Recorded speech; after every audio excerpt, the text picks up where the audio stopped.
அனைவருக்கும் வணக்கம். Yearly prediction 2025 நம்முடைய ராசி மற்றும் நம்முடைய நட்சத்திரங்களுக்கு எப்படி இருக்கு அப்படிங்கறத டீடைலா பார்க்கலாம். இந்த 2024ஆம் வருடம் முடியக்கூடிய தருவாயில் இருக்கும். மேலும் புதிய வருடமாக இந்த 2025ஆம் வருடம் பிறக்க இருக்கிறது. இந்த 2025ஆம் வருடம் நம்முடைய ராசி மற்றும் நம்முடைய நட்சத்திரங்களுக்கு எந்த மாதிரியான மாற்றங்களை தரப்போகுது, எதுல எல்லாம் நமக்கு ரொம்ப சேஃபான ஒரு ஜோன் இருக்க போகுது, எதுல எல்லாம் நம்ம கவனமா இருக்கணும், எதெல்லாம் நமக்கு ரொம்ப ஃபேவரா இருக்கு, எதெல்லாம் நமக்கு கொஞ்சம் அன்ஃபேவரா இருக்கு, எதுல எல்லாம் நம்ம கொஞ்சம் சேஃபா ஜேர்னி பண்றது சிறப்பு அப்படிங்கிற ஒரு கம்ப்ளீட்டான ப்ரெடிக்ஷனை இந்த பதிவுல ரொம்ப டீடைலா பார்க்கலாம். இந்த 2025ஆம் வருடம் புதன்கிழமை தனுசு ராசி உத்திராடம் நட்சத்திரத்துல கன்னியா லக்னத்துல பிறக்குது. அதே தமிழ் மாதப்படி பார்த்தோம்னா மார்கழி 17ஆம் தேதி இந்த 2025ஆம் வருடம் பிறக்குது. இந்த வருடத்துடைய ஆரம்பத்துல ரிஷப ராசியில குரு வக்ரத்துல சஞ்சாரம் செய்வாரு. கடகத்துல செவ்வாய் வக்ரம் பிளஸ் நீச்சத்தோட சஞ்சாரம் செய்வாங்க. கன்னி ராசியில கேது பகவானுடைய சஞ்சாரம் இருக்கும். விருச்சிக ராசியில புதன் பகவானுடைய சஞ்சாரம், தனுசு ராசியில சூரியன் பிளஸ் சந்திரனுடைய கன்ஜெக்ஷன் இருக்கும். இந்த வருடத்துடைய ஆரம்பமே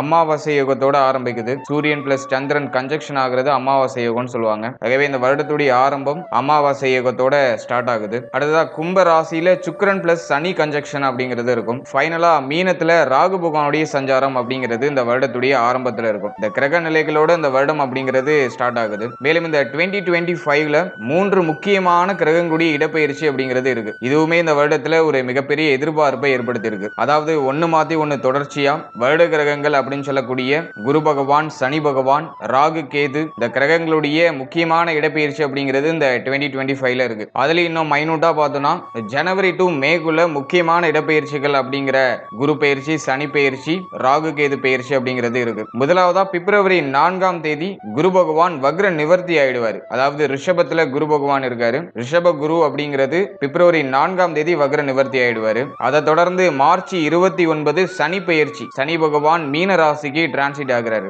கரெக்டா மார்ச் 29ல சனி பெயர்ச்சியை தொடர்ந்து மே 14ஆம் தேதி குரு பெயர்ச்சி, குரு பகவான் மிதுன ராசிக்கு டிரான்சிட் ஆகிறாரு. மிதுன ராசி மிருகசீரிடம் 3ஆம் பாதத்துக்கு கரெக்டா மே 14ஆம் தேதி டிரான்சிட் ஆயிடுவாரு. குரு பெயர்ச்சியை தொடர்ந்து பார்த்தோம்னா ராகு கேது பெயர்ச்சி கரெக்டா மே 18ஆம் தேதி, அதாவது ராகு பகவான் கும்ப ராசிக்கும் கேது பகவான் சிம்ம ராசிக்கும் டிரான்சிட் ஆயிடுறாரு. கரெக்டா மே 18ல. அடுத்ததா பார்த்தோம்னா மே டு டிசம்பருக்குள்ள இந்த முக்கியமான கிரகங்கள் வக்ரம் ஆகுது, பிறகு வக்ர நிவர்த்தி ஆகுது. அந்த காம்பினேஷனை பார்க்கும்போது ஜூலை 12ல இருந்து நவம்பர் 27 வரைக்கும் சுமார் ஒரு 4 மாதம் 15 நாட்கள் சனி பகவான் வக்ரம் ஆகிறாரு. அடுத்த நவம்பர் 11ஆம் தேதியிலிருந்து குரு பகவான் வக்ரம் ஆகிறாரு. பொதுவா இந்த வருட பலன்கள் அப்படிங்கிறது வருட கிரகங்களுடைய அமைப்பை வைத்துதான் கணிக்கப்படுது. அந்த வகையில குரு பகவான், சனி பகவான், ராகு, கேது இந்த 4 கிரகங்களும் வருட கிரகங்கள்னு அழைக்கப்படுது. இந்த 4 கிரகங்களுடைய அமைப்பை பொறுத்து தான் இந்த வருடம் அப்படிங்கிறது கணிக்கப்படுது. எனவே இந்த 2025 நம்முடைய ராசி மற்றும் நம்முடைய நட்சத்திரங்களுக்கு என்ன மாதிரியான மாற்றங்களை தரப்போகுது அப்படிங்கறத இப்போ டீடைலா பார்க்கலாம். மேலும் வீடியோ ஸ்டார்ட் பண்றதுக்கு முன்னாடி நீங்க நம்ம சேனலை சப்ஸ்கிரைப் பண்ணாம இருந்தீங்கன்னா மறக்காம சப்ஸ்கிரைப் பண்ணிக்கோங்க. அப்படி பக்கத்துல இருக்க பெல் சிம்பலை கிளிக் பண்ணிக்கோங்க. அப்பதான் நாங்க போற இது போல இன்ஃபர்மேட்டிவான வீடியோக்கள் உங்களுக்கு உடனுக்குடனே நோட்டிபிகேஷனாக கிடைக்கும். இப்போது மிதுன ராசி மற்றும் மிதுன ராசியுடைய நட்சத்திரங்களுக்கு இந்த 2025ஆம் வருடம் எப்படி இருக்கு அப்படின்னு பார்த்தோம்னா, மிதுன ராசியை பொறுத்தளவுல இந்த 2024ஆம் வருடத்துல அஷ்டம சனி விலகி இருந்தாலும் பெருசா நல்ல பலன்கள் அப்படிங்கிறது கிடைக்கல. பாகியத்துல சனி பகவானுடைய சஞ்சாரம், சனியுடைய பார்வை லாபஸ்தானத்துல இருந்துச்சு. மேலும் நம்முடைய ராசிக்கு 3ஆம் இடம் அப்படின்னு சொல்லக்கூடிய முயற்சி ஸ்தானத்துல இருந்துச்சு. சனி பகவானுடைய 10ஆம் பார்வை நம்முடைய ராசிக்கு 6ஆம் இடத்துலயும் இருந்துச்சு, ருணரோக சத்ருஸ்தானத்துல. அதனால எதுல இறங்கி இருந்தாலும் நிறைய தடை தாமதம், நிறைய குழப்பம், ஒரு விஷயத்தை செய்ய வேணாமா அப்படிங்கிற மாதிரியான ஒரு மனக்குழப்பம் தொடர்ச்சியா இருந்துட்டே இருந்திருக்கும். அதுலயும் குரு பகவான் வேற விரயத்துல 10ஆம் அதிபதி விரயத்துக்கு போயிட்டாரு. அதனால நிறைய பேருக்கு தொழில், உத்தியோகம், பொருளாதாரம் இதுல எதுலையுமே பெருசா திருப்தி இல்ல. ஒண்ணு மாத்தி ஒண்ணு நிறைய மாற்றங்கள் தொடர்ச்சியா இருந்துகிட்டே இருந்துச்சு. ஒரு நிரந்தரமான வேலை வாய்ப்போ நிரந்தரமான பொருளாதார சூழ்நிலையோ மிதுனத்துக்கு கடந்த காலகட்டங்களில் கிடைக்கல. ஏதோ வருது போகுது, அப்படியே பொருளாதாரம் வந்தாலும் அதை தாண்டிய செலவு, இப்படிதான் பொருளாதாரம் சார்ந்த விஷயங்கள்லாம் இழுத்துட்டு போனுச்சு. குரு பகவான் 12ல இருந்து சுப விரயம் தொடர்ச்சியா கொடுத்துட்டு இருந்திருப்பாரு. ஆல்ரெடி இருந்த பிரச்சனை குழப்பத்துக்குலாம் ஒரு மாதிரி பொருளாதாரத்தை செலவு பண்ணி நிவர்த்தி பண்ற மாதிரியான ஒரு சில சூழ்நிலையில கொடுத்துட்டு இருந்திருப்பாரு. பாக்கியத்துல இருந்த சனி பகவான் லாபஸ்தானத்தை பார்த்ததுனால பொருளாதாரம் ரீதியா நிறைய தடை தாமதம், நிறைய குழப்பம், கடன் பிரச்சனை, கடன் வாங்கியிருந்தீங்கன்னா கடன் தொந்தரவு இருந்திருக்கும். ஏன்னா 6ஆம் இடத்தையும் சனி பார்த்தாரு. கடன் பிரச்சனை அப்படின்னா நீங்க யாருக்காச்சும் கடன் உதவி பண்ணியிருந்தீங்கன்னா அந்த பணம் உங்க கைக்கு திரும்ப கிடைச்சிருக்காது. மேலும் தந்தை தாய் சார்ந்த விஷயங்கள்ல நிறைய வருத்தம், கவலை. ஏன்னா 4ஆம் இடத்துல கேதுவுடைய சஞ்சாரம், 9ஆம் இடத்துல சனி பகவானுடைய சஞ்சாரம். இந்த 2 இடத்த தாய் தந்தையார் ஸ்தானம்னு சொல்லுவோம். இந்த இடங்கள்ல நெகட்டிவான பிளானட் சஞ்சாரம் செஞ்சதுனால தாய் தந்தை சார்ந்த விஷயங்கள்ல நிறைய குழப்பம், வருத்தம் இப்படிலாம் ஒரு மாதிரி 2024 ஏதோ ஒரு கலக்கமான மனநிலையோடு எடுத்துட்டு வருது. இடையில கொஞ்சம் கொஞ்சம் மகிழ்ச்சி இருந்தாலும் அதை முழுமையா அனுபவிக்க முடியாத சூழ்நிலைக்குள்ளேயே நம்மளை தள்ளி தள்ளி வைக்குது. உடல் ஆரோக்கியம் ஓரளவுக்கு நமக்கு ஒத்துழைப்பு கொடுத்துச்சு. ஆனா மன ஆரோக்கியம் அந்த அளவுக்கு சிறப்பா இல்ல. ஏன்னா 4ஆம் இடத்துல இருக்கிற கேது ஏதோ ஒண்ணு மாத்தி ஒண்ணு வருத்தத்தை தொடர்ச்சியா கொடுத்துட்டே இருக்கும். அதுதான் அர்த்தாஷ்டம கேதுன்னு சொல்லுவோம். ஆனா ஹெல்த் வைஸா பெருசா பாதிப்பு இருக்காது. ஏதோ பெரிய அளவுல மருத்துவ செலவு இல்லாம அப்படியே நம்ம டிராவல் பண்ணிட்டு இருப்போம். ஆனா மன ஆரோக்கிய ரீதியா ரொம்ப வீக்கா இருப்போம். மனதளவுல அதிகமா பாதிக்கப்பட்டு இருப்போம். அதுதான் அர்த்தாஷ்டம கேது. இந்த 2024 அப்படி இப்படி கொஞ்சம் குழப்பம், கொஞ்சமா மகிழ்ச்சி, அந்த மகிழ்ச்சி சுத்தி நிறைய கவலை இப்படியே ஒரு மாதிரி கொண்டு வருது. இந்த 2024 முடியக்கூடிய தருவாயில இருக்கும். புதிய வருடமா 2025 பிறக்க போது. இந்த 2025ஆம் வருடம் நம்முடைய ராசி மற்றும் நம்முடைய நட்சத்திரங்களுக்கு மாற்றம் நிறைந்த ஒரு வருடமா இருக்குமா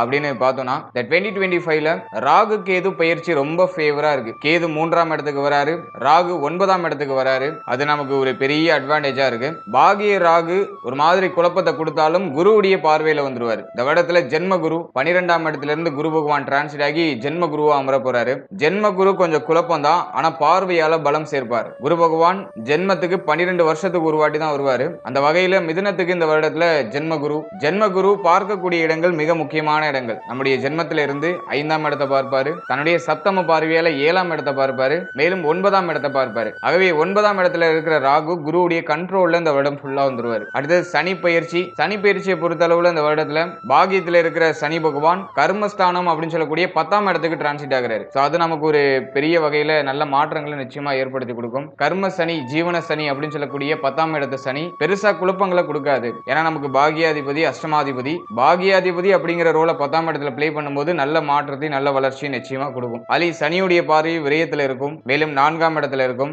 அதே போல நம்முடைய ராசிக்கு 7ஆம் இடத்துல இருக்கும். இது அப்படி இப்படி நம்மள கொஞ்சம் புஷ்அப் பண்ணி அடுத்த லெவலுக்கு எடுத்துட்டு போறதுக்கான ஒரு பக்குவ நிலையை கொடுக்கும். அதுதான் ஜீவன சனி அப்படின்னு நம்ம சொல்லுவோம். எனவே கிரகங்களுடைய டிரான்சிட் அப்படிங்கிறது மிதுனத்துக்கு 2024ஓட கம்பேர் பண்ணும்போது எவ்வளவோ பெட்டரா இருக்கு. அதுலயும் 3ஆம் இடத்துல இருக்கிற கேது அது கொஞ்சம் அல்ட்ராவா இருக்கு. முயற்சி ஸ்தானத்துல கேது சஞ்சாரம் செய்யும் பொழுது நிறைய முயற்சிகளை எடுக்க வச்சு நம்முடைய வாழ்க்கையை நெக்ஸ்ட் லெவலுக்கு எடுத்துட்டு போறது நம்ம என்னென்னலாம் பண்ணணுமோ அதெல்லாம் அந்த வருடத்துல செயல்படுத்துறதுக்கு ஒரு வாய்ப்புகளை ஏற்படுத்தி கொடுப்பாரு. அதுதான் முயற்சி கேதுன்னு நம்ம சொல்லுவோம். ஒரு தைரியம், மன வலிமை, புத்தி தெளிவு, அதுலயும் 5ஆம் இடத்துல குருவுடைய பார்வை, புத்தி தெளிவு, தெளிவான ஒரு சிந்தனை. ஜென்ம குரு ஒரு பக்கம் நமக்கு மாத்தி மாத்தி ஒரு பிரஷரை கொடுத்தாலும் அது நம்மள பெருசா பாதிக்காத அளவுக்கு மற்ற இடங்கள்ல இருக்கக்கூடிய கிரகங்களுடைய சஞ்சாரம் அப்படிங்கிறது நம்மள ப்ரொடெக்ட் பண்ணிடும். அதனால ஜென்ம குருவை பத்தி நம்ம பெருசா அலட்டிக்க வேண்டாம். ஜென்ம குருல நம்ம 2-3 விஷயங்கள்ல கொஞ்சம் கவனமா இருந்துக்கணும். அதாவது நம்முடைய பேரை கெடுக்கிற மாதிரியான செயல்பாடுகள்ல ஈடுபடக்கூடாது. ஏன்னா ஜென்மகுரு காலகட்டங்கள்ல ஆல்மோஸ்ட் பார்த்தோன்னா அந்த கெட்ட பேர் ஏதாச்சும் கிரியேட் ஆகும். நம்ம நல்லதே பண்ணாலும் அதை ஏதோ ஒரு மாதிரி குறை மாதிரி நம்ம மேல அப்படியே மாத்தி விட்டு போயிடுவாங்க. அதனால நம்ம நல்லதும் பண்ண வேணாம், கெட்டதும் பண்ண வேணாம். நம்மளுடைய பாதையில நம்ம மாட்டு பயணிச்சுட்டு இருப்போம். அதனால அறத்தின் வழியில் செல்வது சிறப்பு. ஜென்மகுரு காலகட்டத்தில் இந்த ஒரே விஷயத்துல மட்டும் நீங்க கவனம் வச்சுக்கோங்க. தப்பான வழியில பயணிக்க கூடாது, அறத்தின் வழியில பயணிக்கிறது ரொம்ப ரொம்ப சிறப்பு. இந்த அறத்தின் வழியில பயணிக்கும் பொழுதே நமக்கு தேவையில்லாத கெட்ட பேர்கள் அப்படியே மேலோட்டமா எட்டி பார்க்கும். ஆனா நம்ம அறத்தின் வழியில இருந்தோம்னாக்கா அது நம்மளுடைய மன ஆரோக்கியத்தை பாதிக்காது. நான் கெட்டது பண்ணல, நான் தப்பு பண்ணல, நான் கரெக்டா இருக்கேன் அப்படின்னு சொல்லிட்டு மனதுக்கு தெரியும். ஆகவே மனம் அந்த அளவுக்கு கலக்கம் அடையாது. அப்படி இல்லாம நம்ம ஏதாச்சும் சின்னதா ஒரு தப்பு பண்றோம்னாலும் அது அப்படியே ஏதோ ஒரு மாதிரி வெளிச்சம் போட்டு காட்டுற மாதிரி வெளியில வருதுனாக்கா அது நமக்கு பெரிய மன ரீதியா பெரிய அளவுல பாதிப்பை ஏற்படுத்தும். அதுதான் ஜென்ம குரு.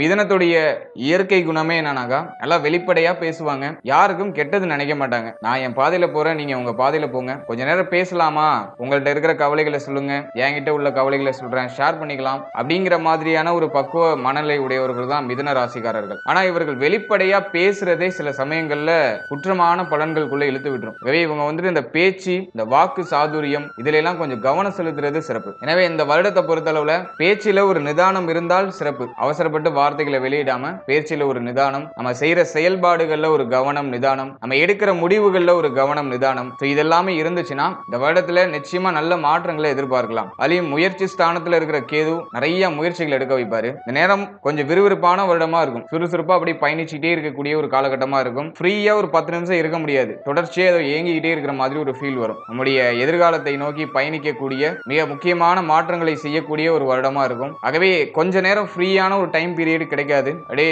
மாத்தி மாத்தி ஏதாவது ஒரு சுறுசுறுப்பா அடுத்தது என்ன அப்படிங்கிற மாதிரி கொஞ்சம் விறுவிறுப்பா பயணிச்சுட்டே இருக்கும். எனவே 3ஆம் இடத்துல இருக்கிற கேது, பாகியத்துல இருக்கிற ராகு, இது எல்லாமே நமக்கு ஃபேவரா இருக்கு. பாகியத்துல ராகு இருந்து குரு பார்வையில வர்றதுனால ஒரு விஷயம் விஷயத்த கெடுத்து ஒரு விஷயத்த நிறைவுபடுத்துவாரு. அதாவது கையில ஏதாச்சும் தங்க அணிகலன்கள் இருக்குன்னா அதை அடகு வச்சு வேற ஏதாச்சும் ஒரு நல்ல விஷயம் பண்ற மாதிரி மங்களகரமான விசேஷம் பண்ற மாதிரி மாத்தி விடுவாரு. நான் இது ஒரு சின்ன ஒரு எக்ஸாம்பிளுக்கு சொல்றேன். அதே போல ஏதோ ஒரு நம்ம கையில இருக்கிற ஒரு விஷயத்தை அப்படியே குறைச்சி நமக்கு ரொம்ப மகிழ்ச்சி தரக்கூடிய விஷயங்களை செய்ய வைப்பாரு. சோ அதுதான் பாகிய ராகு. ஏன்னா குருவுடைய ஆதிக்கத்துல வர்றதுனால பாகிய ராகு இந்த இடத்துல கெட்ட விஷயங்களை பண்ண மாட்டாரு, கெடுபலன்களை கொடுக்க மாட்டாரு. வேணா ஒன்ன குறைச்சி ஒன்னை ஏத்துவாரு. ஒரு பக்கம் மகிழ்ச்சியை குறைச்சாலும் ஒரு பக்கம் மகிழ்ச்சியை ஏத்துவாரு. இப்படி அப் அண்ட் டவுன்ஸ்ல இருக்கும். அதனால பாகிய ராகுவால பெருசா குழப்பம் இல்ல. அதே போல ஜீவன சனியும் நமக்கு ஆல்மோஸ்ட் ஃபேவர் தான். ஜென்ம குரு மட்டும் கொஞ்சம் மைனஸா இருக்கு. ஆனா பார்க்கக்கூடிய இடங்கள் ரொம்ப பிளஸ்ஸா இருக்கு. ஓகே, இப்போ மிதன ராசிக்கு டாபிக் வைஸா இந்த 2025 எப்படி இருக்கும் அப்படிங்கறத இன்னும் கொஞ்சம் கிளியரா பார்க்கலாம். முதலாவதா ஃபேமிலி, குடும்ப வாழ்க்கை இந்த 2025ல எப்படி இருக்கும் அப்படின்னு பார்த்தோம்னா, இந்த வருடத்துல 2ஆம் இடத்துல எந்த கிரகத்துடைய ஆதிக்கமும் இல்ல. சோ அதுவே நமக்கு ஒரு பெரிய அட்வான்டேஜ்.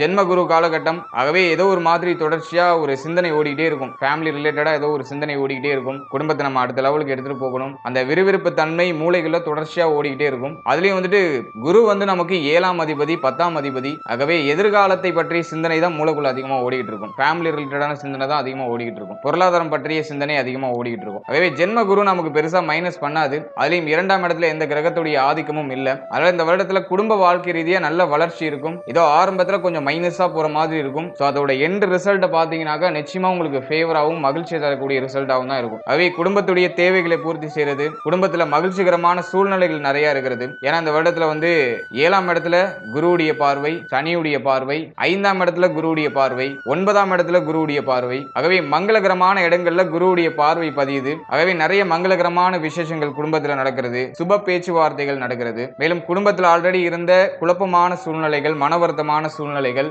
இதெல்லாமே விலகி ஒரு மகிழ்ச்சியான ஒரு சூழ்நிலைகள் இந்த வருடத்துல அப்படியே மெல்ல மெல்ல கிரியேட் ஆக ஆரம்பிக்கும். குடும்ப சூழ்நிலையில இருந்து அந்த அதிருப்தியான சூழ்நிலை எல்லாம் விலகும். அதெல்லாம் இந்த வருடத்துல மிதனத்துக்கு இருக்கிற ஒரு பெரிய அட்வான்டேஜான ஒரு விஷயமா இருக்கு. குடும்பத்துடைய அந்த பிரஷரான சூழ்நிலை எல்லாம் டோட்டலா இந்த வருடத்துல குறையும். குடும்பத்துடைய சப்போர்ட் பூர்ணமா கிடைக்கும். குடும்ப வாழ்க்கை ரீதியா நிச்சயமா இந்த 2025ல நல்ல வளர்ச்சி இருக்கும். ஆரம்பத்துல டவுனா போற மாதிரி இருக்குனாக்கா அதை நினைச்சு கவலைப்படாதீங்க.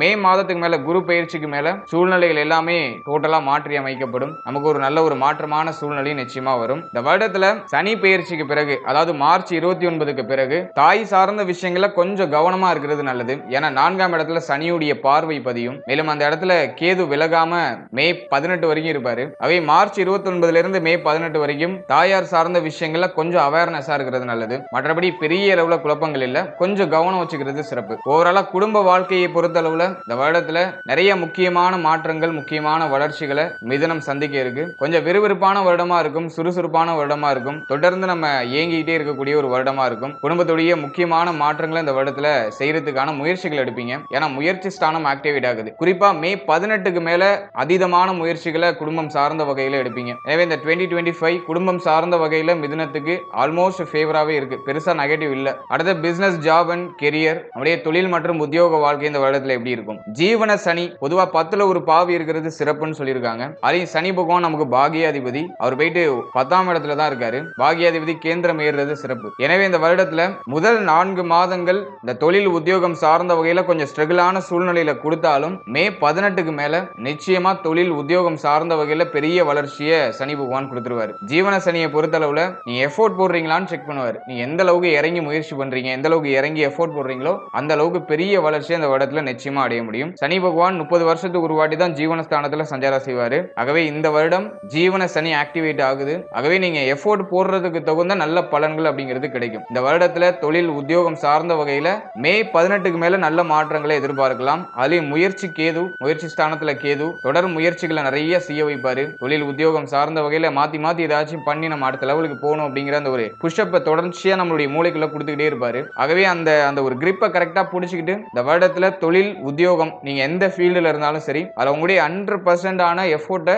முழு மூச்சா கொடுங்க. நிச்சயமா நல்ல பலன்களை இந்த வருடத்துல அறுவடை செய்ய முடியும். முதல் 4 மாதங்கள் மட்டும் கொஞ்சம் அப் அண்ட் டவுன்ஸ்ல இருக்கலாம். ஏன்னா சனி ராகு 2 கிரகமும் 10ஆம் இடத்துல இணைஞ்சு சஞ்சாரம் செய்யும் மார்ச் 29ல இருந்து மே 18 வரைக்கும். சோ அந்த டைம் பீரியட்ல கொஞ்சம் அதிருப்தியான சூழ்நிலைகள்லாம் வெளிப்படலாம், ரொம்ப டவுனா ஃபீல் பண்ணலாம். ஆனா மே 18க்கு மேல ஒரு தெளிவு கிடைச்சிரும், ஒரு புரிதல் கிடைச்சிரும், ஒரு பக்குவ நிலை கிடைச்சிரும். சோ அதை நம்ம கரெக்டா கிரிப்பா பயன்படுத்தி அடுத்த லெவலுக்கு போறதுக்கான ஒரு பாதையை நம்ம கிரியேட் பண்ணிடுவோம். சோ அதுதான் இங்க ரொம்ப முக்கியமான விஷயம். எனவே நீங்க ஃப்ரெஷர்ஸா இருக்கீங்க, இந்த வருடத்துல தொழில் ஸ்டார்ட் பண்ணலாமா அப்படின்னு பார்த்தோம்னாக்கா மே 18க்கு மேல சின்ன சின்ன இன்வெஸ்ட்மெண்ட்ல உங்களுடைய முயற்சிகளை நீங்க ஸ்டார்ட் பண்ணலாம். முயற்சி ஸ்தானத்துல இருக்கிற கேது பிளஸ் ஜீவன ஜீவனஸ்தானத்துல இருக்கிற சனி பகவான், மிக முக்கியமான இடங்களை பார்க்கிற குரு பகவான், இந்த காம்பினேஷன்லாம் பார்க்கும்போது நீங்க சின்னதா இன்வெஸ்ட்மெண்ட் பண்ணி அந்த சின்ன இன்வெஸ்ட்மெண்ட்டை சுத்தி பெரிய எஃபோர்ட்டை போட்டீங்கன்னா நிச்சயமா நல்ல வளர்ச்சி தொழில் சார்ந்த விஷயங்கள்ல இருக்கும். நிறைய பிளானிங்ஸ்லாம் வச்சிருப்பீங்க, இதை நம்ம இப்படி பண்ணலாம் அப்படி பண்ணலாம், நிறைய பிளான்லாம் வச்சிருப்பீங்க. அதெல்லாம் இந்த வருடத்துல 2025ல நீங்க எக்ஸிக்யூட் பண்ணலாம். ஆனா ரிசல்ட் அப்படிங்கிறது மே 18க்கு மேல நல்லா ஷோரா கிடைக்க ஆரம்பிக்கும். அது வரைக்கும் பொறுமை காக்கணும், முயற்சி பண்ணிக்கிட்டே இருக்கணும். அது வந்துட்டு நான் ஃப்ரெஷர்ஸுக்கு, தொழில் ஸ்டார்ட் பண்றவங்களுக்கு நான் சொல்லியிருக்கேன். மேலும் நீங்க ஹைலி இன்வெஸ்ட்மெண்ட் பண்ண போறீங்கன்னா,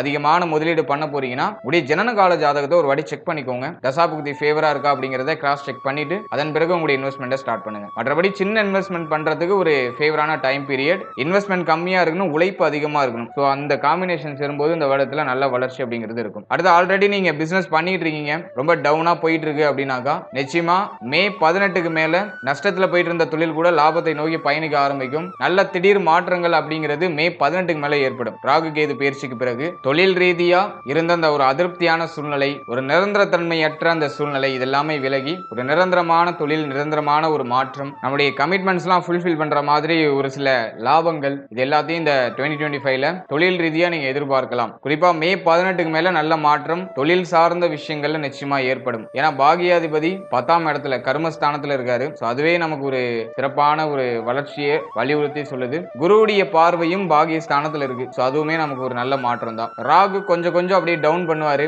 அதுலயும் விரய ஸ்தானத்துல சனியுடைய பார்வை இருக்கு. அதுல தொழிலை விரிவாக்கம் பண்றது, தொழிலை மாற்றம் பண்றது, அது சார்ந்த சிந்தனைகள்லாம் இப்ப உதிக்க ஆரம்பிக்கும். அதெல்லாம் நீங்க சின்னதா நீங்க எக்ஸிக்யூட் பண்ணணும். எடுத்தோம் கவிழ்த்தோம் டக்குன்னு நீங்க அதை மாற்றக்கூடாது, டக்குன்னு அதை க்ரோ பண்ணக்கூடாது. சின்ன சேஞ்சஸா அப்படியே பண்ணிட்டு வந்தீங்கன்னா நல்ல மாற்றங்கள் நிச்சயமாக இருக்கும். அடுத்ததாக உத்தியோகம் சார்ந்த விஷயங்களை பொறுத்தளவுல நீங்க ஃப்ரெஷர்ஸா இருக்கீங்கன்னா இந்த வருடத்துல நிச்சயமா ஒரு நிரந்தரமான வேலை வாய்ப்பு கண்டிப்பா கிடைச்சிரும். ஏன்னா மிதுனத்துக்கு கடந்த சில வருடமாவே பார்த்தோம்னாக்கா நிரந்தரமான ஒரு உத்தியோக வாய்ப்பு இல்ல. நிறைய பேர் அந்த விஷயத்துல தான் கம்ப்ளைண்ட், தொடர்ச்சியா முயற்சி பண்றோம், எங்கேயுமே செட் ஆக மாட்டேங்குது, மாத்தி தொடர் மாற்றங்களாவே இருந்துகிட்டு இருக்கு அப்படிங்கிற மாதிரியான கம்ப்ளைண்ட் தான் நிறைய இருந்துச்சு. இந்த 2025ல நிரந்தரமான வேலை வாய்ப்பை நிச்சயமா நீங்க எதிர்பார்க்கலாம். குறிப்பா மே 18க்கு மேல நல்ல ஒரு வேலை வாய்ப்பு, உங்களுக்கு பிடிச்ச மாதிரியான வேலை வாய்ப்பு கண்டிப்பா கிடைக்கும். ஆனா அந்த வருடத்துல பொறுப்புகள் கொஞ்சம் அதிகமா இருக்கும். நீங்க உத்தியோகம் பார்க்கக்கூடிய இடத்துல ஏதோ கொஞ்சம் விறுவிறுப்பா போற மாதிரி இருக்கும். தொடர்ந்து நீங்க ஏங்கிக்கிட்டே இருக்க மாதிரி ஒரு ஃபீல் ஆகும். அதை மட்டும் நீங்க கரெக்டா மேனேஜ் பண்ணிக்கணும். எல்லாத்தையும் கரெக்டா ஷெட்யூல் பண்ணி உங்களுக்கு கொடுக்கப்படக்கூடிய வேலைகளை கரெக்டா செஞ்சு முடிச்சிடணும். உங்களுக்கு சம்பந்தம் இல்லாத விஷயத்திலையும் இறங்கக்கூடாது,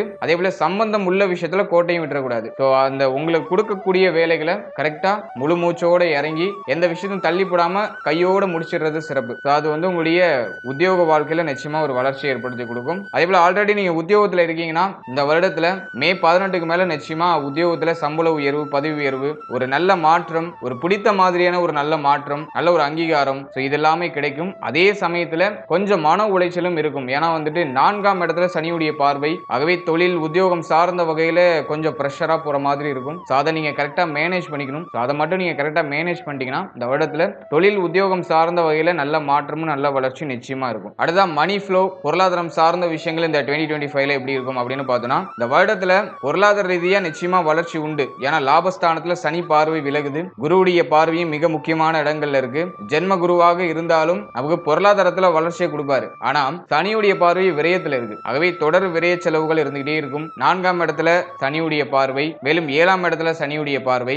இந்த காம்பினேஷன்லாம் வச்சு பார்க்கும்போது தொடர்ந்து பார்த்தோம்னாக்கா விரைய செலவுகள் இருந்துகிட்டே இருக்கும். ஒன்னு மாத்தி ஒன்னு ஏதாச்சும் நல்ல விரைய செலவுகளா இருக்கும். அது இங்க ஒரு முக்கியமான ஒரு விஷயம். அதிகபட்சம் பார்த்தோம்னாக்கா தேவையில்லாத விரைய செலவுகள்லாம் டோட்டலா குறையும். அர்த்தமுள்ள பயனுள்ள செலவுகளை மட்டுமே இந்த இடத்துல நம்ம மேற்கொள்வோம். அதுவும் நமக்கு ஒரு பெரிய அட்வான்டேஜா இருக்கு. ஆல்ரெடி நீங்க கடன் பிரச்சனையில இருக்கீங்க, கடன் வாங்கிருக்கீங்கன்னா அந்த கடனை கட்டி முடிக்கிறதுக்கு நல்ல வாய்ப்பு கிடைக்கும். ஏன்னா 6ஆம் இடத்துல இருந்த சனியுடைய பார்வை விலகுது. அவே ஆல்ரெடி வாங்கின கடன்லாம் கட்டி முடிக்கிறதுக்கு நல்ல வாய்ப்புகளை கொடுப்பாரு. அதெல்லாம் நீங்க கரெக்டா யூட்டிலைஸ் பண்ணி அந்த வாய்ப்புகளை சரியா பயன்படுத்தி பழைய கடன்லாம் கட்டி முடிக்கிறதுக்கு முயற்சி பண்ணணும். பாகியத்துல இருக்கிற ராகு புதுசா ஏதாச்சும் கடன்களை கிரியேட் பண்ணுவாரு. ஆனா அது உங்களை பெருசா பாதிக்காத வண்ணம் கிரியேட் பண்ணுவாரு. இந்த இடத்துல பழைய கடனை முடிக்கிறதுக்கு புதிய கடன் வாங்க வேண்டிய சூழ்நிலை வரலாம். ஆனா நீங்க புதுசா வாங்குற கடனால இந்த வருடத்துல பெருசா பிரஷர் இருக்காது, நீங்க எப்ப வேணா கட்டிக்கலாம் அப்படிங்கிற மாதிரி ஒரு சூழ்நிலைக்கு வரும். ஆனா என்னை பொறுத்த வரைக்கும் மிதுனம், முடிஞ்ச அளவுக்கு பணம் வாங்குறத அவாய்ட் பண்ணிக்கோங்க, பணம் கொடுக்கறதையும் அவாய்ட் பண்ணிக்கோங்க. கடன் வாங்கவும் வேண்டாம், யாருக்கும் கடன் உதவி பண்ணவும் வேண்டாம். இப்போ உங்களுக்கு வரக்கூடிய பொருளாதாரம் அப்படிங்கிறது உங்களுடைய தேவைகளை கரெக்டா ஃபுல்ஃபில் பண்ற மாதிரியான பொருளாதாரமா தான் இருக்கும். பாதிக்கு பாதி வரும். ஆல்ரெடி இருக்கிற கமிட்மெண்ட்ஸ் எல்லாம் ஈஸியா கிளியர் பண்ற மாதிரியான பொருளாதார சிச்சுவேஷன் தான் கிரியேட் ஆகும். அதனால அதை கரெக்டா யூஸ் பண்ணி கரெக்டா பிளான் பண்ணி செயல்படுத்தினீங்கன்னா வரக்கூடிய பொருளாதாரமே போதுமானதாக இருக்கும். எனவே தேவையில்லாத செலவுகளை குறைச்சி பயனுள்ள செலவுகளை மட்டும் மேற்கொண்டால் இந்த வருடத்துல பொருளாதாரம் சார்ந்த விஷயங்கள பெருசா குழப்பங்கள் இருக்காது. மற்றபடி இந்த வருடம் சார்ந்த வகையில மகிழ்ச்சியான செலவுகள் தான் அதிகமா இருக்கும். செலவுன்னு சொல்றேன், அது உங்களுக்கு குழப்பத்தையோ பிரச்சனையோ கொடுக்குற மாதிரியான செலவுகளா இருக்காது. நல்ல ஒரு அர்த்தமுள்ள பயனுள்ள செலவுகளை மட்டும்தான் அந்த வருடத்துல மேற்கொள்வீங்க. சோ அதுவே நமக்கு ஒரு பெரிய பாசிட்டிவான விஷயம் தான். செலவுகள் இருந்தாலும் நல்ல செலவுகளா இருக்கு. ஓவராலா இந்த 2025 பொறுத்தளவுல பொருளாதார ரீதியா பெருசா வளர்ச்சியும் இல்ல, அதே சமயத்துல ரொம்ப தாழ்ச்சியும் இல்ல. அப்படியே நியூட்ரலா நம்மளுடைய தேவைகளை அப்படியே கடத்தி கொண்டு போறதுக்கு ஒரு கரெக்டான டீசென்டான பொருளாதாரம் அப்படிங்கிறது நிச்சயமாக கிடைக்கும். அடுத்தது மேரேஜ் அண்ட் மேரேஜ் லைஃப், திருமணம் மற்றும் திருமண வாழ்க்கை இந்த வருடத்துல எப்படி இருக்கும் அப்படின்னு பார்த்தோம்னா, நீங்க திருமண முயற்சியில் இருக்கீங்கன்னா இந்த வருடத்துல திருமண வாய்ப்புகளை நிச்சயமா நீங்க எதிர்பார்க்கலாம். ஏன்னா ஜென்ம குருவுடைய பார்வை 7ஆம் இடத்துல, ஆகவே திருமண முயற்சியில நல்ல செய்திகளை கொண்டு வந்து சேர்ப்பாரு. 3ஆம் இடத்துல இருக்கிற கேது முயற்சிகளை தொடர்ச்சியா எடுக்க வைப்பாரு. குறிப்பா பார்த்தோம்னாக்கா மே 14ஆம் தேதிக்கு மேல நல்ல செய்திகள்லாம் ஒன் பை ஒன்னா கிரியேட் ஆக ஆரம்பிக்கும். மங்களகரமான பேச்சுவார்த்தைகள்லாம் குடும்பத்துல நடக்க ஆரம்பிக்கும். சோ அதெல்லாம் நமக்கு ஒரு பெரிய பாசிட்டிவான விஷயமா இருக்கு. எனவே நீங்க ரொம்ப நாளா திருமண முயற்சியில் இருக்கீங்க, திருமணம் தடைப்பட்டே போகுது, தாமதப்படுத்திட்டே போகுதுனாக்கா திருமண முயற்சிகள்ல நல்ல செய்திகள் அப்படிங்கிறது கிரியேட் ஆக ஆரம்பிக்கும். குறிப்பா மே 14க்கு மேல நல்ல செய்திகள் ஒன் பை ஒன்னா கிரியேட் ஆக ஆரம்பிக்கும். அடுத்து திருமணமானவர்களுக்கு எப்படி இருக்கும் அப்படின்னு பார்த்தோம்னா, இந்த வருடத்துல முதல் 4 மாதம் வாழ்க்கை துணை சார்ந்த விஷயங்கள்ல கொஞ்சம் அவேர்னஸா இருக்கிறது சிறப்பு. மே 14ஆம் தேதிக்கு மேல வாழ்க்கை துணையோடு இருந்த கருத்து போராட்டம், பிரச்சனை, குழப்பம் எல்லாமே நிவர்த்தி ஆயிடும். வாழ்க்கை துணை சார்ந்த வகையில் இருந்த கவலைகள், வருத்தங்கள் எல்லாமே டோட்டலா மே 14க்கு மேல நிவர்த்தி ஆயிடும். மே 14 வரைக்கும் வாழ்க்கை துணை சார்ந்த விஷயங்கள்ல கொஞ்சம் பொறுமையா நிதானத்தோட செயல்படுறது நல்லது. மற்றபடி இந்த வருடத்துல மே 14ஆம் தேதிக்கு மேல வாழ்க்கை துணை சார்ந்த அனைத்து விஷயத்திலையும் நல்ல செய்திகள், நல்ல மாற்றங்கள் எல்லாமே கிடைக்கும். ஏன்னா குருவுடைய பார்வையில 7ஆம் இடம் இருக்கும். குரு பார்க்க தோஷங்கள் எல்லாமே நிவர்த்தி. சனி பார்வை 7ஆம் இடத்துல இருந்தாலும் குரு பார்வையால அந்த 7ஆம் இடம் அப்படியே கொஞ்சம் கொஞ்சமா புனிதம் அடையுது. அதனால மே 14ஆம் தேதிக்கு மேல கிராஜுவலா வாழ்க்கை துணை சார்ந்த அனைத்து விஷயத்திலையும் மகிழ்ச்சியான தருணங்கள் ஒன் பை ஒன்னா கிரியேட் ஆக ஆரம்பிக்கும். பொறுத்த வரைக்கும் இந்த வருடத்துல கொஞ்சம் நீங்க கவனம் செலுத்தணும் அப்படின்னாக்கா உங்களுடைய பேச்சுவார்த்தைகளை நிதானமா இருந்துக்கிறது சிறப்பு. ஏன்னா சனியுடைய பார்வையும் 7ஆம் இடத்துல இருக்கு. அடிக்கடி ஏதோ ஒரு மாதிரி சின்னதா விளையாட்டுத்தனமான கருத்து போராட்டம் வர மாதிரி இருக்கும். நீங்க சொல்றது அவங்களுக்கு ஒத்து வராது, அவங்க சொல்றது உங்களுக்கு ஒத்து வராது. இப்படி ஒரு மாதிரி கொஞ்சம் கருத்து போராட்டம் ஏற்படுற மாதிரி இருக்கும். இந்த இடத்துல மட்டும் நீங்க கொஞ்சம் அவேர்னஸ் ஆகி கொஞ்சம் விட்டு கொடுத்து போறது சிறப்பு. மற்றபடி பெருசா குழப்பம் எதுவும் தென்படல. பழைய பிரச்சனை எல்லாத்துக்குமே நிவர்த்தி கிடைச்சிடும். ஒரு நிம்மதியான சூழ்நிலை அப்படிங்கிறது அப்படியே கிரியேட் ஆக ஆரம்பிக்கும். சோ அது வந்து நமக்கு இந்த வருடத்துல இருக்கிற ஒரு அட்வான்டேஜான விஷயம். ஓவராலா திருமணம் மற்றும் திருமண வாழ்க்கை மே 14ஆம் தேதிக்கு மேல எல்லாமே சுபத்தன்மை அடையுது, மகிழ்ச்சியான தருணங்களுக்குள்ள வருது. ஜென்ம குரு மட்டும் அடிக்கடி ஏதாச்சும் கருத்து போராட்டங்கள்ல இறக்கி விடலாம். சோ அதை மட்டும் நீங்க ஓரளவுக்கு நியூட்ரல் பண்ணிக்கிட்டு விட்டு கொடுத்து அனுசரிச்சு போயிட்டா பெருசா பிரச்சனைகள் எதுவும் இருக்காது. அடுத்ததாக குழந்தை பாகியம் மற்றும் பிள்ளைகள் சார்ந்த விஷயங்கள் இந்த வருடத்துல எப்படி இருக்கும் அப்படின்னு பார்த்தோம்னா, இந்த வருடத்தை பொறுத்தளவுல குழந்தை பாகியம் சார்ந்த வகையில நிச்சயமா நல்ல செய்திகள் கிடைச்சிடும். கடந்த காலகட்டங்களில் குழந்தை பாகியத்துல தடை தாமதம் ஏற்பட்டவங்களுக்கு, மேலும் குழந்தை பாகியம் சார்ந்த வகையில மன வருத்தம் ஏதாச்சும் இருக்குனாக்கா அதெல்லாம் அந்த வருடத்துல நிவர்த்தி ஆயிடும். குறிப்பா மே 14 குரு பெயர்ச்சிக்கு பிறகு குருவுடைய பார்வை நம்முடைய ராசிக்கு 5ஆம் இடத்துல பதியும். இதுவே ஒரு மங்களகரமான ஒரு அறிகுறிகளை கிரியேட் பண்ணுது. எனவே குழந்தை பாகியம் இல்லாதவர்களுக்கு இந்த வருடத்துல நிச்சயமா குழந்தை பாகியத்துல நல்ல செய்திகள் கிடைக்க ஆரம்பிச்சிடும். குறிப்பா மே 18ஆம் தேதிக்கு மேல நல்ல செய்திகளை நீங்க எதிர்பார்க்கலாம். அடுத்து பிள்ளைகள் சார்ந்த விஷயங்களை பொறுத்தளவுல இந்த வருடத்துல பிள்ளைகளால ஒரு மகிழ்ச்சியான தருணங்கள், பிள்ளைகளுடைய முழு ஒத்துழைப்பு, பிள்ளைகளோட இருந்த கருத்து போராட்டம், பிரிவினைகள் இது எல்லாமே டோட்டலா குறைஞ்சிரும். பிள்ளைகளோட இருந்து வந்த குழப்பமான சூழ்நிலை விலகிடும். பிள்ளைகள் உங்களை விட்டு பிரிஞ்சு இருக்காங்க அப்படின்னா வெளியில எங்கேயாச்சும் வேலை பார்த்துட்டு இருக்காங்கன்னா அவங்க கூட ஒன்னா சேர்ந்து இருக்கிறதுக்கான வாய்ப்புகள்லாம் கிடைக்கும். மேலும் பிள்ளைகளுக்கு இந்த வருடத்துல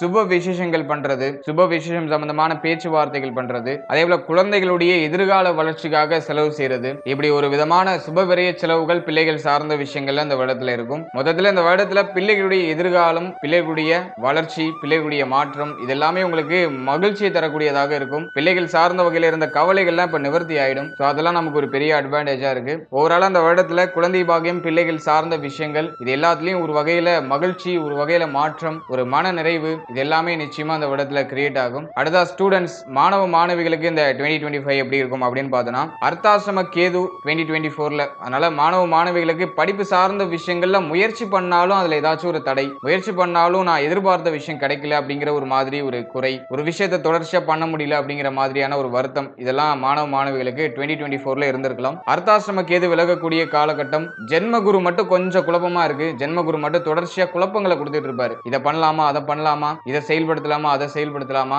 இங்க நல்லா இருக்குமா, அங்க நல்லா இருக்குமா அப்படிங்கிற மாதிரி தொடர்ச்சியா ஏதாச்சும் ஒண்ணு மாத்தி ஒண்ணு குழப்பங்களை கொடுக்கலாம். மாணவ மாணவிகள் சிந்தனை தெளிவோட செயல்பட்டாக்கா எது உங்களுக்கு தேவையோ அதை மட்டும் நீங்க முழு மூச்சா இறங்கி செஞ்சீங்கன்னா இந்த வருடத்துல ஷோரா நல்ல வெற்றியும் நல்ல மாற்றமும் உங்களுடைய வாழ்க்கையில நிச்சயமாக கிடைக்கும். ஆகவே படிக்கக்கூடிய மாணவ மாணவிகள் நீ எந்த விஷயத்துல நீங்க டிராவல் பண்ணிட்டு இருக்கீங்களோ அந்த விஷயத்துல முழு மூச்சா இறங்கிடணும். முயற்சி ஸ்தானத்துல கேது ஆக்டிவேட் ஆக போறாரு. ஆகவே உங்களுடைய முயற்சிகள் பல மடங்கா இருக்கும். தொடர்ந்து ஏதாச்சும் ஒரு விஷயத்துல சக்சஸ் பண்ணணும் அப்படிங்கிறதுக்காக முயற்சிகளை பண்ணுவீங்க. இந்த முயற்சியில நல்ல வெற்றியும் கிடைக்கும். ஏன்னா பாகியஸ்தானத்துல குருவுடைய பார்வை, சனியும் பார்த்தோம்னா 10ஆம் இடத்துல. படிக்கக்கூடிய மாணவ மாணவிகளுக்கு இப்ப தொழில்னு பார்த்தோம்னாக்கா அந்த படிக்கிறது தான். எனவே உங்களுடைய படிப்புல நல்ல டெடிகேஷனா இறங்கி நீங்க படிச்சீங்கன்னா நீங்க நினைக்கிறதை விட ஒரு பெரிய வளர்ச்சியை சனீஸ்வரரும் கொடுப்பாரு. பிளஸ் 3ஆம் இடத்துல இருக்கிற கேது, 5ஆம் இடத்தை பார்க்கிற குரு, இந்த காம்பினேஷன்லாம் உங்களுக்கு ஒரு பாசிட்டிவான வைப்ரேஷனை கிரியேட் பண்ணும். ஆனா இந்த வருடத்துல மன உளைச்சல் அதிகமா இருக்கிறது வாய்ப்பு இருக்கு. ஏன்னா 4ஆம் இடத்துல சனியுடைய பார்வை, குரு ஜென்மத்துல, இது ஒரு மாதிரி மன உளைச்சலை கொடுத்துக்கிட்டே இருக்கும். மாத்தி மாத்தி ஒரு மாதிரி பிரஷரா போற மாதிரி இருக்கும். இதை மட்டும் நீங்க ஹேண்டில் பண்ணிக்கிட்டீங்கன்னா மற்ற விஷயங்கள்லாம் உங்களுக்கு ஃபேவரா வர ஆரம்பிச்சிடும். முடிஞ்ச அளவுக்கு குழப்பத்தை தவிர்த்துக்கோங்க. உங்களுக்குன்னு ஒரு கோல் இருக்கும். உங்க மைண்ட் செட்ல அது அப்படியே ஒரு மாதிரி ஓடிக்கிட்டு இருக்கும். இதுதான் நம்ம பண்ணணும் அப்படிங்கிற மாதிரி ஒரு மைண்ட் செட் ஓடிட்டு இருக்கும். அந்த விஷயத்துல நல்லா போக்கஸ்டா நீங்க இருந்தீங்கனாலே போதும். மத்த எதையும் நீங்க காதுல வாங்கிக்க வேண்டாம். நீங்க மாட்டும் உங்களுடைய ட்ராக்ல பயணிச்சுட்டே இருங்க. நல்ல செய்தி மிக விரைவில் கிடைக்கும். குறிப்பா பார்த்தோம்னாக்கா மே 18ஆம் தேதிக்கு மேல ஒரு மாற்றமா நம்முடைய வாழ்க்கையில நமக்கு ஃபேவரான மாற்றங்கள்லாம் தொடர்ச்சியா ஒன் பை ஒன்னா கிரியேட் ஆக ஆரம்பிக்கும். எனவே சிந்தனை தெளிவு மட்டும்தான் வேணும். மற்ற விஷயங்கள்லாம் மாணவ மாணவிகளுக்கு ரொம்ப சிறப்பாகவே இருக்கு. அடுத்தா உடல் ஆரோக்கியம் சார்ந்த விஷயங்கள், ஹெல்த் ரிலேட்டடான விஷயம் 2025ல எப்படி இருக்கும் அப்படின்னு பார்த்தோம்னா இந்த வருடத்துல அர்த்தாஷ்டம கேது விலகுது. ஆகவே அதீதமான இருந்த மன உளைச்சல் குறையுது. ஆனா ஜென்ம குரு ஒரு மாதிரி நம்மளுடைய சிந்தனையில அதீதமான ஒரு வேகத்தை கொடுத்துட்டே இருப்பாரு. தொடர் சிந்தனைகளை கொடுத்துட்டே இருப்பாரு. ஏதாச்சும் சின்னதா நமக்கு ஏதோ ஒரு மைனஸான விஷயம் நடந்தாலும் அதை பற்றிய ஒரு ஆழமான சிந்தனையை கொடுப்பாரு. அதுதான் ஜென்ம குரு அப்படின்னு சொல்லுவோம். ஆகவே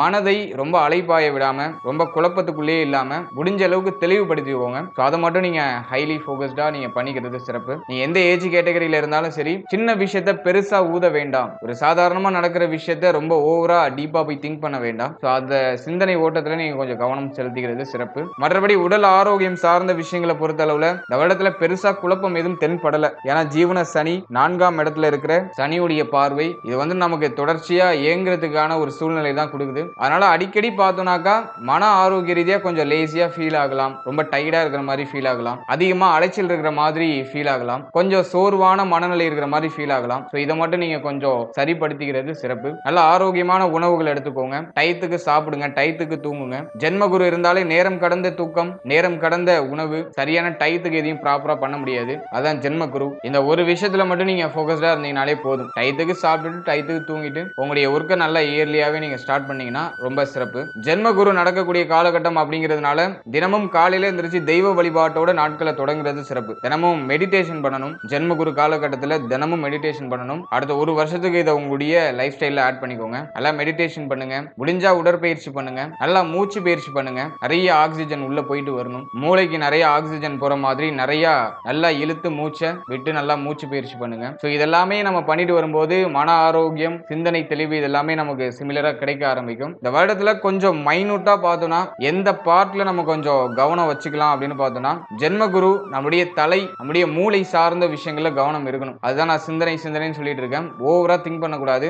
அது ஃபர்ஸ்ட் போக்கஸ்ல வச்சுக்கோங்க. அடுத்தது 7ஆம் இடத்துல சனி பகவானுடைய பார்வை இருக்கு. ஆகவே இந்த வயிறு சம்பந்தமான விஷயங்கள்ல கவனம் இருக்கணும். உடலுக்கு ஒத்து வராத உணவுகள் எல்லாம் சேர்த்துக்க வேண்டாம். அடுத்தது பார்த்தோம்னாக்கா அந்த ஜீரண உறுப்பு, ஜீரணம் சம்பந்தமான விஷயங்கள், இதுல எல்லாம் கொஞ்சம் கவனம் செலுத்திக்கிறது சிறப்பு. அடுத்தது பார்த்தோம்னா இந்த இடத்துல இந்த கால் மூட்டு பகுதி, தொடை பகுதி, இந்த இடங்கள் எல்லாம் வலிகள் ஏற்பட்டு நீங்கலாம். ஆகவே இதுலயும் நீங்க கொஞ்சம் போக்கஸ்டா இருக்கிறது சிறப்பு. மற்றபடி பெருசா குழப்பம் இல்ல. நான் இந்த இடத்தை எதுக்கு கொஞ்சம் வலியுறுத்தி சொல்லியிருக்கேனாக்கா இந்த இடங்கள்ல பாவகிரகங்களுடைய சஞ்சாரம் இருக்கு. பாவகிரகங்களுடைய சஞ்சாரம் எந்த இடத்துல இருக்கோ அந்த இடத்துல ஏதோ ஒரு மாதிரி ஒரு சில குழப்பங்களை ஏற்படுத்தலாம். சின்னதா வலியாச்சும் அந்த இடத்துல வந்துட்டு போறது வாய்ப்பு இருக்கு. அதனால அந்த இடங்கள்ல கொஞ்சம் நீங்க கவனம் வச்சுக்கிறது சிறப்பு. மேலும் இந்த வருடத்துல தெய்வ வழிபாடு பண்ணுங்க. நல்லா மெடிடேஷன் பண்ணுங்க.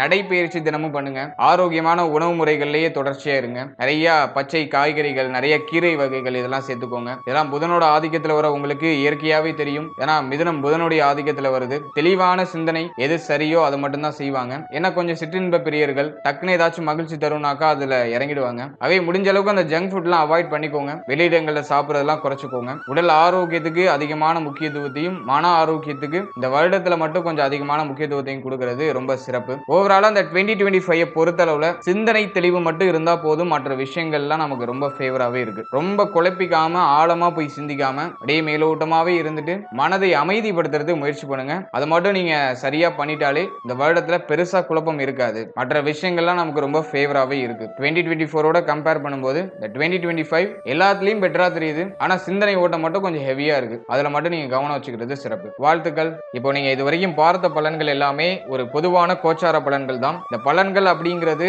உங்களுடைய ஜனன காலத்துல நடக்கக்கூடிய ஜாதக அமைப்புகளுக்கு தகுந்தாற் போல மாற்றி அமைக்கப்படும். இன்ஃபேக்ட் இப்போ உங்களுடைய ஜனன கால ஜாதகத்துல ரொம்ப ஃபேவரான தசாபுக்தி நடக்குதுனாக்கா பெருசா நெகட்டிவான இன்ஃப்ளூயன்ஸ் அப்படிங்கிறது எதுவும் உங்களுக்கு நடக்காது. அப்படியே லைட்டா நெகட்டிவா தெரியுற மாதிரி கொண்டு வந்து அப்படியே சூப்பர் பாசிட்டிவா மாத்தி விட்டுரும். அதுவே உங்களுடைய ஜனன கால ஜாதகத்துல மீடியமான தசாபுக்தி நடந்துட்டு இருக்கு, ஓரளவுக்கு ஃபேவரும் இருக்கு, ஓரளவுக்கு நெகட்டிவ் இருக்குனாக்கா அப்படியே மாத்தி மாத்தி அப் அண்ட் டவுன்ஸ்ல அப்படியே மூவ் ஆன் ஆகும். அதே போல ரொம்ப நெகட்டிவான இன்ஃப்ளூயன்ஸ் நடக்கக்கூடிய தசாபுக்தி நடக்குதுன்னா இந்த 7.5 சனி காலகட்டங்கள்ல நம்ம ரொம்ப அதீதமான கவனமா இருக்கணும். அதீதமான கஷ்டம் வரக்கூடியவர்களுடைய ஜனன கால ஜாதகத்தை நம்ம அனலைஸ் பண்ணி பார்த்தோம்னாக்கா தசாபுக்தியும் சரி இருக்காது, கோச்சாரமும் சரி இருக்காது. ஸோ அவங்க எல்லாரும் நிதானத்தோட பொறுமையோட இருந்தாங்கனாக்கா, கவனம் செலுத்தி செயல்பட்டாங்கனாக்கா, ஸோ அவங்களாலையுமே அந்த பலன்களை பாசிட்டிவா கன்வெர்ட் பண்ணிக்க முடியும். இதுதான் இந்த ஆஸ்ட்ராலஜியில் இருக்கக்கூடிய ஒரு முக்கியமான விஷயமா பார்க்கப்படுது. எனவே கோச்சாரம் சரி இருந்தாலும் சரி, சரி இல்லைனாலும் சரி, உங்களுடைய ஜனனகால ஜாதகத்துல ஃபேவரான தசாபுக்தி நடக்குதுனாக்கா இந்த கோச்சாரத்துல பெரிய லெவலான மாற்றத்தை